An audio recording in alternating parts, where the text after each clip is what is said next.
Последние новости из Туркменистана. Читайте нас в Телеграме и не забудьте подписаться.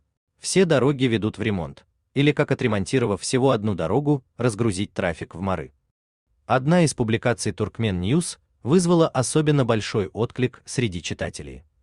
Речь в статье шла о плохом состоянии дорог в административном центре Марийского вилаята и о том, что является причиной этого.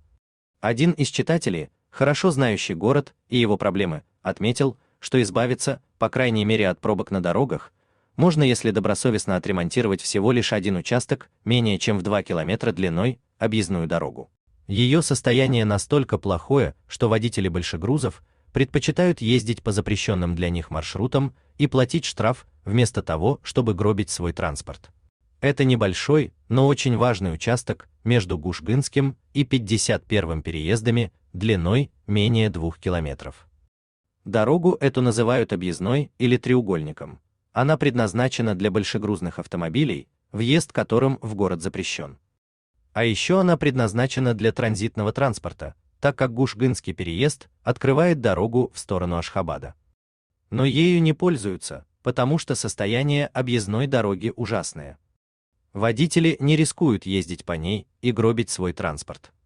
Вместо этого они проезжают через так называемый в народе горбатый мост, хотя это и запрещено. Мост был построен еще в советское время. Он изначально слишком узкий и при этом имеет высокий уклон, с которым справится не каждая легковушка. Некоторые прямо там и ломаются, создавая пробки. В итоге в час пик на проезд по мосту требуется не менее 15 минут. Объездную дорогу латают регулярно, но очень некачественно и не всю. Тонкий слой асфальта держится не более 2 месяцев. Местные жители уверены, что нормальный ремонт этого участка мог бы снизить транспортную нагрузку на город и аварийность на дорогах. А за последний ремонт взялись вообще только потому, что один из водителей тяжелого грузовика, как рассказывают, избил работника дорожной полиции. Дело в том, что полицейские по ночам дежурят перед горбатым мостом. Они ловят и штрафуют водителей, которые едут туда вопреки запрету. Так, одного водителя задержали глубокой ночью. Тот объяснил, что на объездной дороге просто угробит машину, на что гаишник ответил, что ему на это наплевать. Тогда водитель вышел из себя и набросился на него с кулаками. После этого участок всего в 150 метров и отремонтировали. Местные власти как будто не слышат жалоб людей, и заканчивается это порой трагически. Причем расплачиваются не большие чиновники, а мелкие служащие, хотя трагедии и жалоб можно избежать без сверхусилий, по крайней мере в случае с объездной дорогой в Мары. Кака Мырат Аман Мырадов, тот, который был хакимом Мары несколько лет, не прикладывал и минимальных усилий. Его даже уволили как не справившегося с возложенными обязанностями.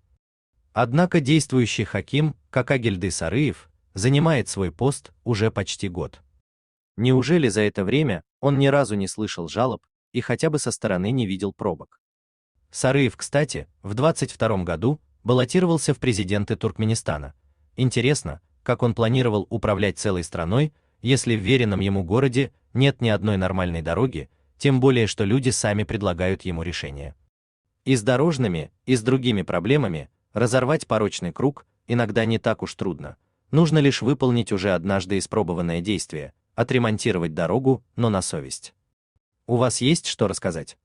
Пишите нам в секретном чате Телеграма. Мы никогда не раскрываем свои источники и гарантируем полную анонимность. А если вам нравится наша работа, поддержите нас, становитесь нашим спонсором.